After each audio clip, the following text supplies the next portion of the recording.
Aiken gets the credit for that, yeah. Yep. We are now joined by Jared Mosley, Director of Athletics at the University of North Texas. Jared, with Craig Smoak, Paul Catalina, David Smoak, thanks for your time today. So we read the article Ross Dellinger wrote about many things, the power structure, the background of trying to figure out this college football playoff.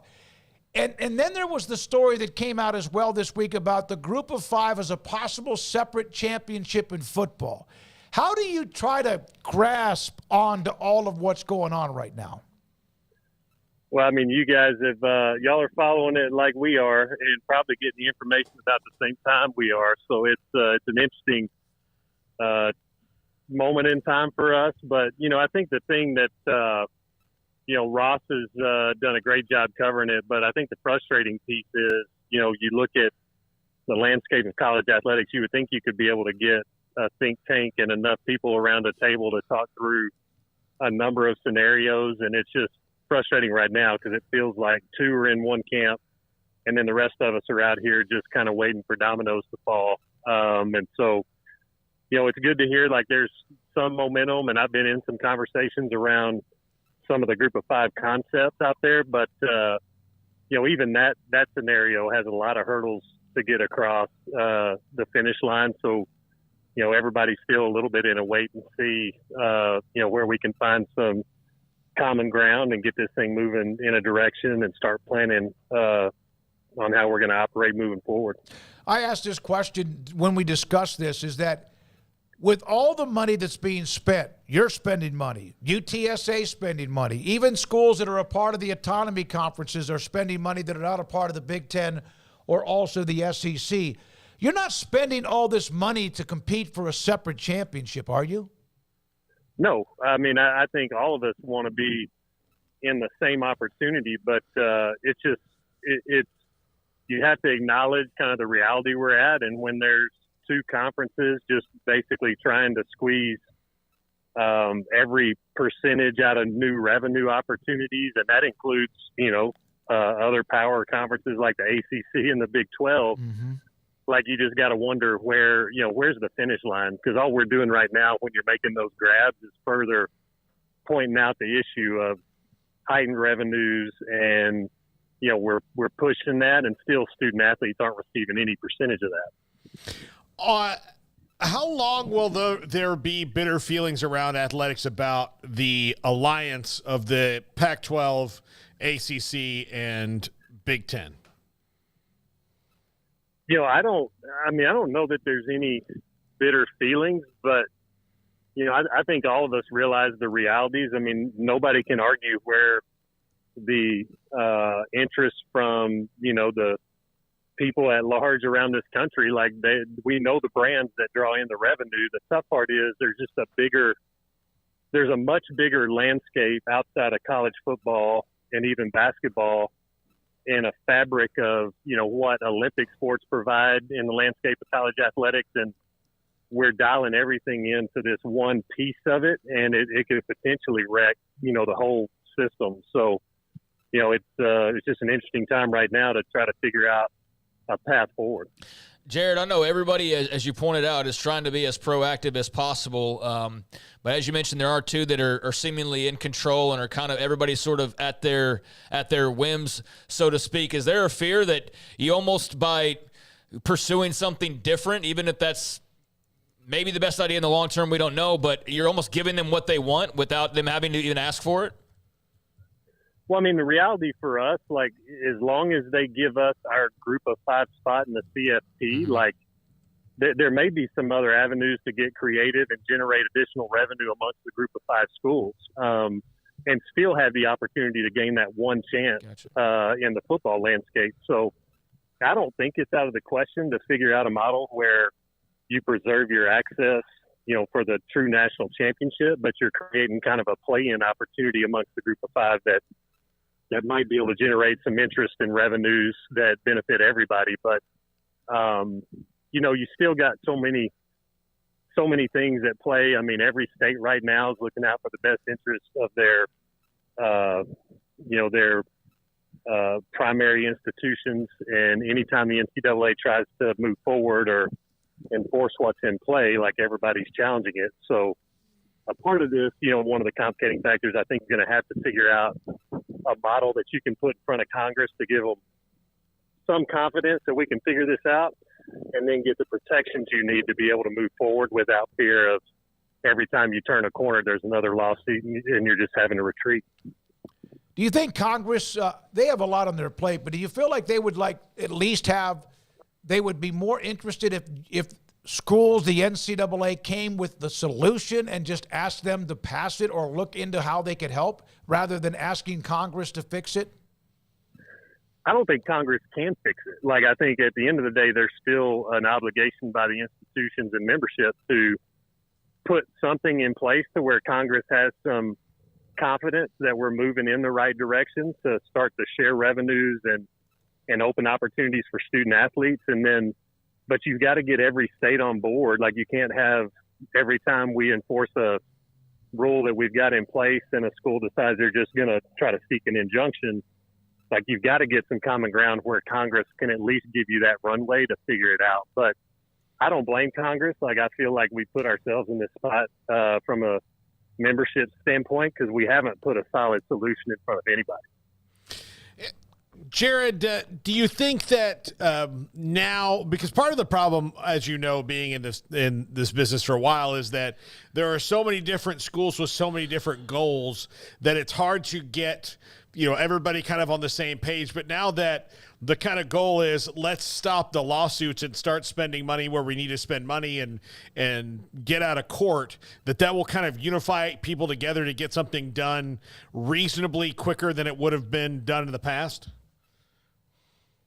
I don't feel like it that helps, just because I think it's obvious by the actions that have taken place. Like, there's still a massive land grab to try to create enough windfall and reserve to where when whatever happens with student athlete compensation or revenue share, that these big schools ultimately, when that dust settles, they're in a net neutral place where they're not having to go scale back. And, so their game plan's pretty obvious. But I think for us, I mean, we can do a lot of different things. The toughest part for everybody else right now is it really doesn't matter how you split revenues, how you decide to extend opportunities for student athletes. Like, until you have some parameters around transfers and just a free market where every year, I don't blame student athletes. Like, they should test the market every year because the market's changing so fast. But, no pro sports system has just a wide open free agency market every year. So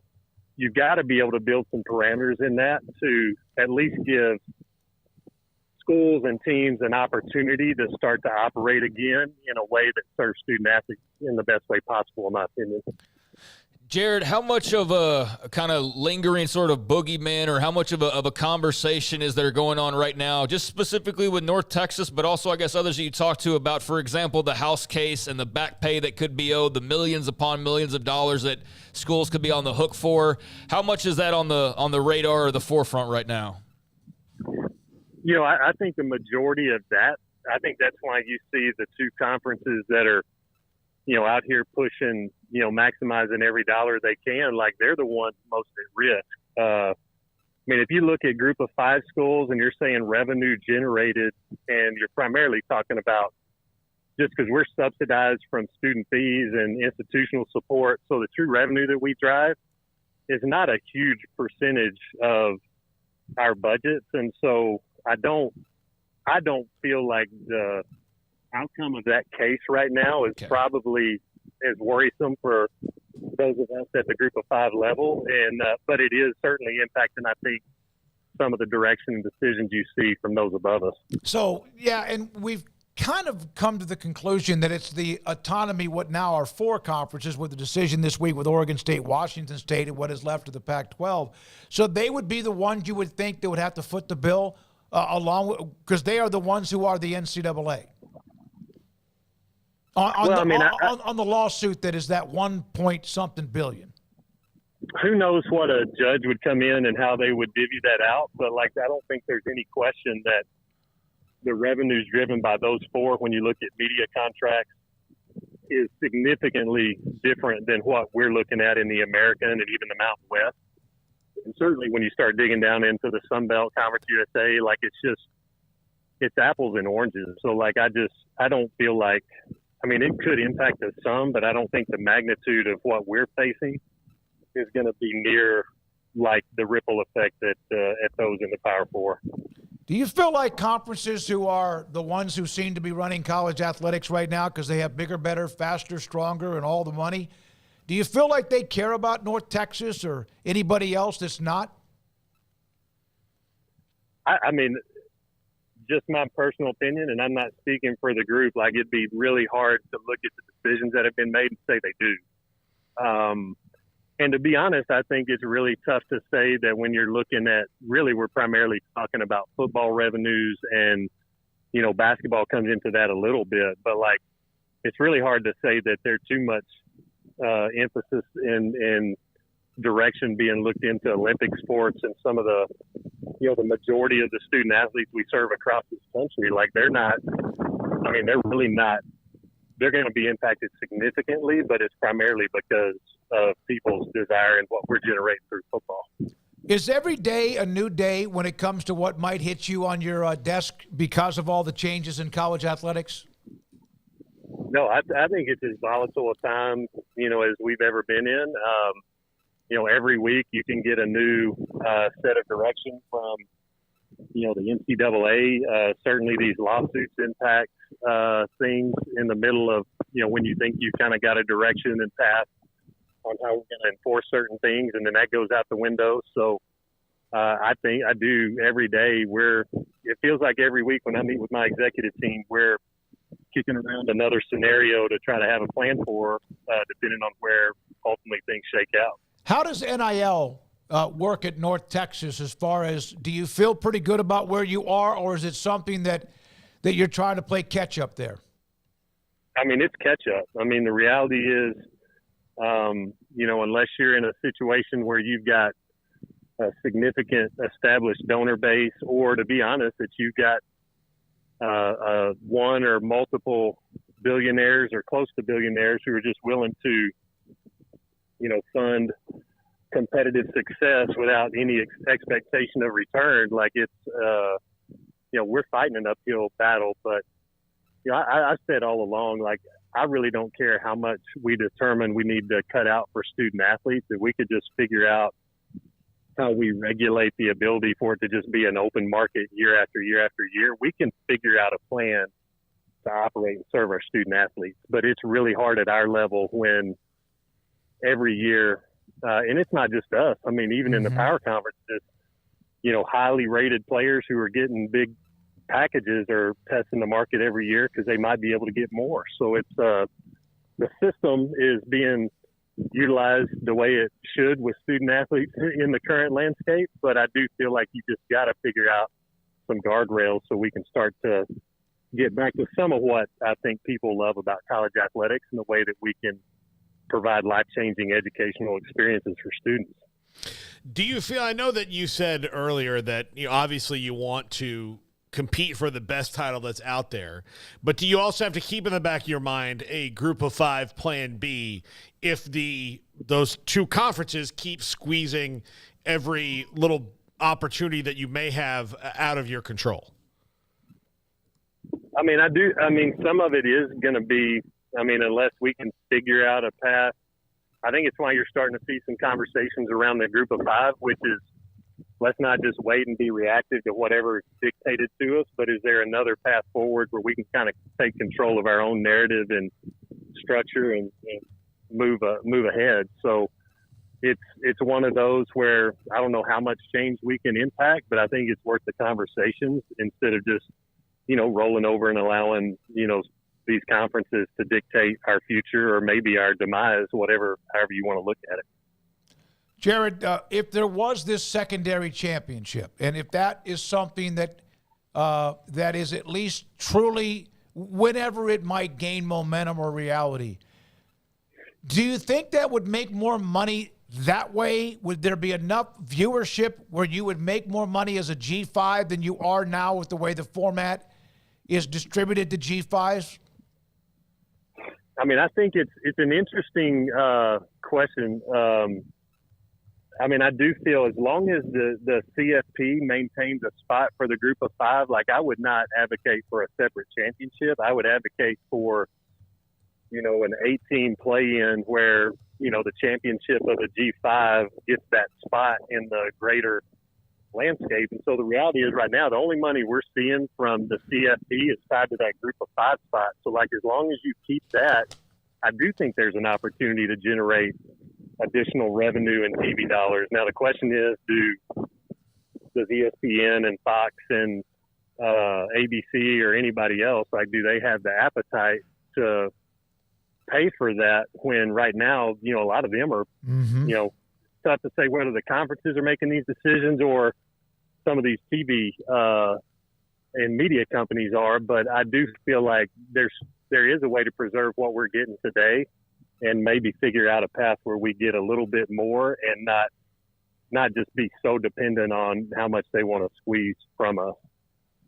How do you then juggle what you might make, what you are making now and into the future? And you mentioned the Olympic sports. Without that money, you can't have some of your sports, but then you have to now fight not fight, but you have to be on par with Title IX too. How difficult is that?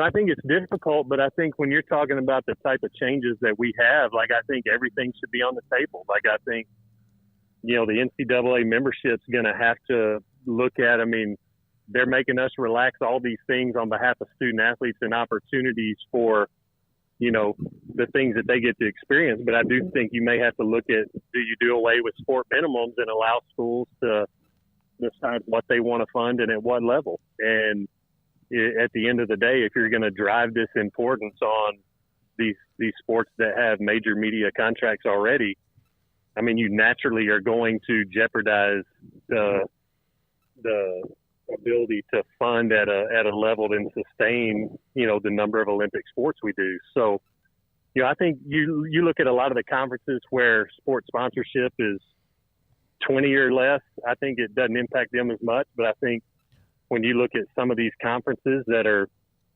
the Big Ten's one, and certainly the ACC, like, you get schools sponsoring 30, 32 teams. Like, if you're having to start splitting a lot of the magnitude of these TV revenues coming in, like, there's no question it's going to impact whether it's staffing or sports sponsored or cheering sports or doing things that we haven't conventionally done. So I think I think all of that's on the table until we get to the finish line. You once ran the Texas Sports Hall of Fame in Waco, then, of course, eventually went to UNT. That's when Ren Baker was there. He's now at West Virginia. How much do you pick his brain or vice versa? Ren and I talk 2 or 3 times a week right now. And, I think it's just interesting because, he's in a conference that's on the fringe right now as well and not in the middle of these 2 conferences conversations. And you're looking at, I think the disparity, and this isn't just in the Big 12, but you look across even the Power 4, the disparity from the top end of these conferences to the bottom is sometimes bigger than where some of us are at the group of 5 to the bottom of these power conferences. So, like, I think a lot of schools, even in that power structure, are facing a lot of the same worries and concerns in trying to keep up, and how do we continue to move forward if we're looking at a way different revenue model? Some people get into broadcasting because they can no longer play sports because of their talent or an injury or whatever. You love athletics. You were a hell of a basketball player, right, at ACU. You played overseas. And also, I bet you win any pickup games that is on the campus at UNT because of your height at 6'8". Was the love of sports the reason why you stayed involved in wanting to be a part of a profession that was sports? There's no question. I look at, the impact of my life, having been able to go play at Abilene Christian University, and then the opportunities it afforded me, like, it changed my life. And I'm a firm believer in what we get to do still, even though it's gone from, what we could do with student athletes over a 3 or 4 year period. Now it looks like that's a 1 year period. Mm-hmm. I shared with our head coaches today, like, you look at the number of people who have the number of hours and involvement with college students today, and coaches, even if it's 1 year, still have the most significant impact on a college student anywhere in the country. And so we still, even though we may not like the shortened model of our ability to impact a student, we still have a tremendous opportunity to help shape a life and set them on a path for success for the rest of their life. And so I'm passionate about it. I hope the industry doesn't change so much that it squeezes us out, but it's worth fighting for because I know what it did for me. All right, you've made the comment that everyone's trying to do what's best for their conference or their program, like you are for North Texas and Denton too. And you said, why don't we can't we get in a room and get smart people together and make up decisions? Why can't you do that?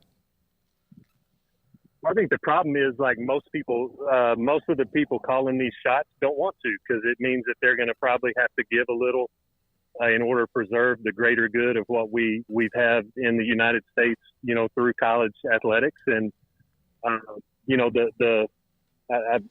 posted this on one of Ross Dellinger's,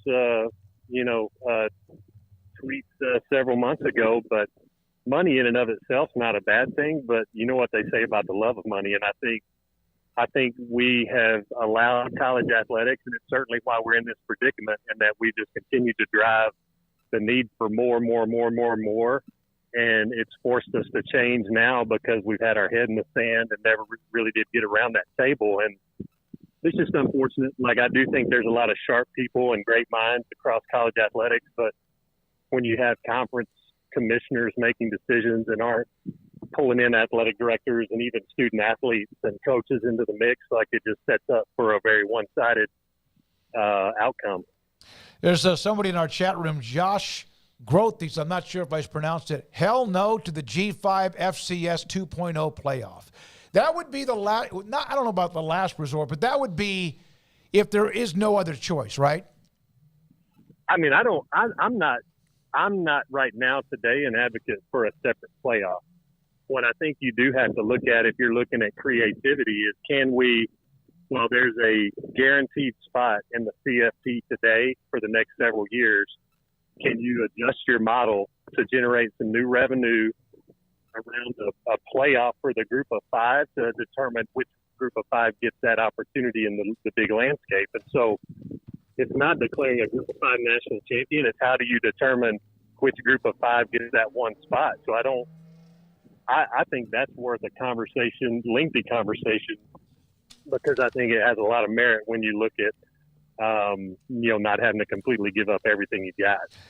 Jared, thank you, man. It's been fun to watch your path and what you've done there. And Ren Baker speaks highly of you, of course, and what you have and all the stuff in front of you at North Texas and all the other schools that are a part of the group of five.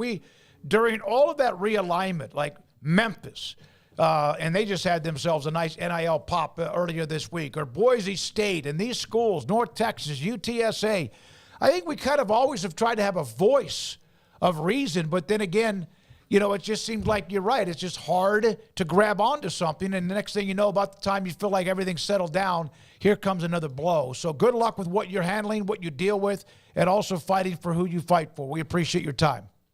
I appreciate you guys, and always great to catch up. Jared Mosley, the Director of Athletics at the University of North Texas in Denton. They're